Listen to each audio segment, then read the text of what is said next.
Hello, everyone. Um, I'm going to make a artists you need to know um, video today. Um, this I know I haven't done in a while, and I'm going to talk about an artist who is not necessarily unknown to a lot of people, but I think his catalog, I guess, is underrated as far as I'm concerned. He gets sort of put in a weird sort of teeny bopper sort of catalog, even though I really don't think he fits for a lot of criteria. Um, I think has a far more interesting catalog than people might give him credit for. And the artist's name is Rick Springfield. For those who are of a certain age, might remember him as being a bit of a sort of teenage heartthrob isn't the right word, partially because he was in his 30s by the time he actually really hit it big. But most well known to younger audiences due to Jesse's Girl, which was a massive hit, #1 single, and they still play it constantly on the radio today and featured in movies and stuff all the time. But he has a very interesting story in the music business, and has a very several strange twists in his career and in his life, which sound like a movie, sound like they're made up. Um, uh, his career started in Australia, which is where he was from, in a band called the Zoot, Zoot. I have no idea where the name came from, but they were pretty popular. Had on anything the only thing they ever have on any greatest hits kind of thing of his is their cover of Eleanor Rigby, which is really bizarre and weird. I don't personally like it, but apparently it was a big hit over there. And some record executive, I think it was the manager of the band, said he should try going to America and becoming a pop star over here. This is the early 70s. So there was a lot of the teeny bopper sort of people like the Partridge Family, so David Cassidy and Bobby Sherman and all those sort of people were really big around that time. So I think they were trying to cash in on that sort of thing. He was still a teenager. He was 17, 18 years old, I think. His first album is Beginnings, which actually had a top, went to like 13 on the charts or something like that. So a top 20 single called "Speak to the Sky," and I think, what would the children think? I can't remember what the other single was off this. That was pretty big. That was sold pretty well too, and said became a teenage heartthrob in his late teens. The thing that was weird with this time period of his career, this and the next album or two, was he got a weird backlash from the record industry itself, who somehow got this perspective that his records were somehow being like paid off for the sales figures or something. I guess because they weren't spending a lot on promotion or something to that effect. And so it was some sort of conspiracy theory going around that that he was buying the numbers, essentially buying the record sales, like paying for the people to buy them or something to that extent. I don't know. I've got this off of there was a Behind the Music, which is really good on him, where they talked about this, and it ruined his reputation within the music business, where all these people sort of blackballed him because they felt that he was cheating, or whatever wording you want to use for it, which is utterly ridiculous when you think about it.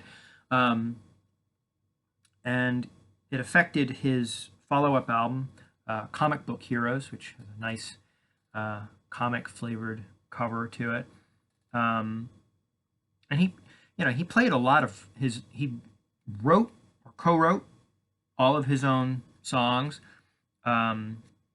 played guitar predominantly on most of his records. Um, I mean, this record also, the cover, he ended up becoming so popular with the kids that they gave him his own TV show, which was like a superhero solve crime kind of, but with music type of thing. They showed a couple clips of it in the behind the music thing, when it looks ridiculous. But while this was all happening, so he did this. This record called Backtracks is a compilation of mostly the tracks that became the soundtrack to this the TV show, which was called Mission Magic. Apparently, there's some decent songs on these. It's considering he practically wrote like a song a week, like for each episode kind of thing, during the show's run. And it went like I think a season or two. It was relatively popular. But at some point, the sales figures weren't keeping up because of this backlash against him, which said is just utterly ridiculous. But and he, despite modest sales, he got dropped and went into sort of a weird cavern in his career in the mid 70s. So this was like 74 time period, 75. About 76, he managed to find another record label. I do not have a copy of this album called... God, I'm blanking on the name of the album. Which was a one-off record. Again, still suffering from the backlash, or whatever you want to call it, blackballing. Did absolutely nothing. He then went into a weird span of his career where he couldn't get work to save his own life. And so he took acting lessons and became a steady working actor. He got parts on, I think, Battlestar Galactica and a couple of other things. Eventually, in the early 80s, late 70s, landing a gig on General Hospital, the famous soap opera. And he became unbelievably popular on this show. So this is 79, 80 time period, I believe. And because of this added popularity, he was at that same time working on trying to make his music career start his music career back up again. He then comes out with Working Class Dog. This is the one that has Jesse's Girl and I've Done Everything for You, the Sammy Hagar cover, which were both top 10 singles. And this record was a massive hit. Jesse's Girl went to number one, was famously number one the week MTV premiered, and the video played during that first couple of days. It's a really, really good, really solid album. A lot of people diss this record, and him especially, for being sort of middle of the road, pop, kind of, I think the term is AOR sort of thing, which I completely disagree with. I think this is a very solid record. There's some great songs on it. Good playing, very simple, straight ahead rock and roll for the most part, with some pop flavorings. I don't see anything wrong with that. I don't know why anyone else does, but what do I know? Yeah, just great, solid record. During the cycle for this record, his father died, who was like his manager, and like he was very, very close to his father. And he made a tribute to him on his next record, Success Hasn't Spoiled Me Yet. It's actually the last song on it, called, which was the date of his father's passing, April 24th, 1981. And there's this really pretty sort of tribute to him called that at the end of the record. This is, I think, just as good as Working Class Dog. It's got Don't Talk to Strangers, was a big hit, and a couple of other songs were, and he pretty much became one of the big, said by this point he was in his early 30s, and yet had this teeny bop sort of persona and attention. And he became one of the biggest pop stars in the 80s, which is saying something for the 80s. There was a lot of big stars, and he was one of the big ones, with his good looks and he had the acting chops, so he had some fan base from that. and he wrote his own songs. He played guitar. He was, what else can you say? I mean, get to 1983, I believe, and he did "Living in Oz." This record, he tried a little bit different approach. It's a little bit more serious. It's not quite as pop. It's more rock based. Some very good songs on this: "Affair of the Heart," "Human Touch," I think "Souls." It's a solid record, and I think is a real step up, real maturity level up to his previous couple of albums. He was trying to be taken seriously more as an adult sort of songwriter. He then made a weird decision, which was to try to combine his acting and his music professions together, and did a movie called Hard to Hold. This is the soundtrack for it, which is now considered a colossal piece of garbage. The movie, he played basically like a rock star trying to impress some girl who wasn't impressed by his celebrity. I've heard it's terrible. I've never seen it myself, but has this great soundtrack to it. The soundtrack had 3 or 4 singles off of it. "Love Somebody," which was a top 10 single. "Bop to You Drop," I believe "Taxi Dancing" were all singles off of this. Were mostly pretty big hits, and this is interesting also because it doesn't just have him on it. It's got Graham Parker and Peter Gabriel, of all people, contribute to this album as well, to the soundtrack, and it's definitely worth looking up. It's got some great songs on it. "Love Somebody" is one of my favorites of his. It's great, just good pop song. In '85, he does another dramatic shift in sound with Tao. This is a great album. Very production heavy and very, even for the '80s, it's very ambitious and very, I'm trying to remember what was on this one. "Power of Love," "Dance the World Away," "State of the Heart." There's some.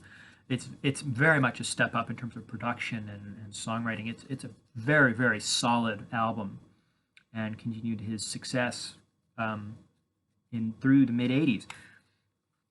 Then we get to "Rock of Life." "Rock of Life" was his last album for nearly a decade. He made this album in 1988. Again, was a big hit, did really well. Is a very good album, has a lot of good songs on it. After this album, he was married and his wife got pregnant, and he decided to take a break to become basically a father, a family man. And so this was 1988. He did not come out with another album until 1999, which is kind of unusual, I guess, for people who are still really big, really selling very well. Had 4 or 5 albums in a row doing really well. Was the top of his field, and to not come back for over a decade is impressive, let alone to come back and has a decent amount of critical acclaim even when he came back. This is "Karma." This was his comeback album, if you like.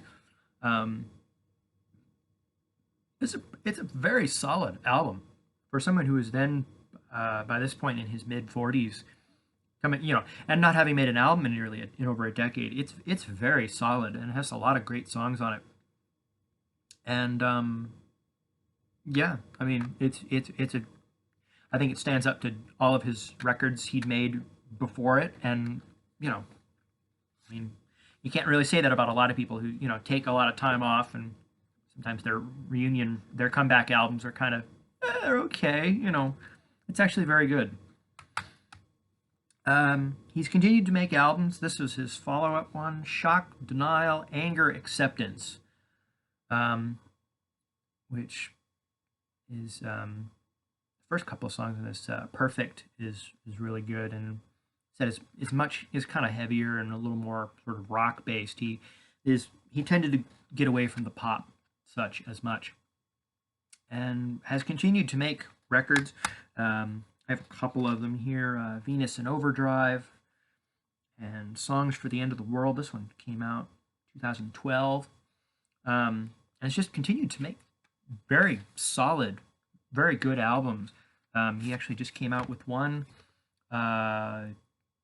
2 years ago, I think it was, called The Snake King, which was more like a blues thing.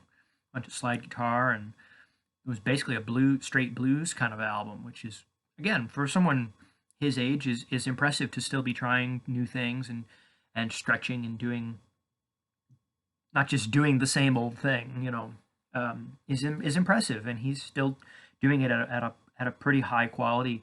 So I think he's definitely someone to look up and take a little more seriously, I guess, than he normally is, by in most standards or circles of influence. Yeah, so Rick Springfield, definitely someone to look up or look further, look more than the shallow end of the pool of his work. Thank you so much.